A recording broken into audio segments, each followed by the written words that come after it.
God bless each and every one of you. My question for you this morning is, do you believe in spiritual warfare? Paul talks about spiritual warfare in Ephesians chapter 6, verse 10.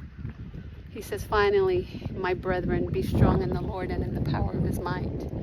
And he goes on to say to put on the full armor of God. And he says that, I believe he says that twice in the context of spiritual warfare and putting on the whole armor of God. So number one, what that tells me is that you can put on the armor of God, but not the full armor.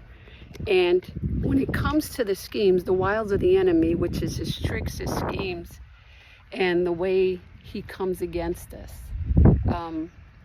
adversely, of course. So you could actually be missing a piece. And it's imperative that we put on the full armor of God so that we can stand against the wiles of the enemy when that evil day comes. And then he goes on to say, and then pray with all types of prayer. Because you see, spiritual warfare is real, and we need to pray.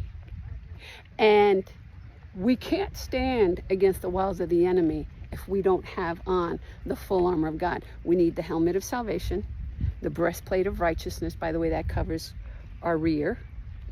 Because if you think about the armor that the Romans wore, it was from front to back. They put it on and it covered both ends, covering major organs. Then you put on the belt of truth.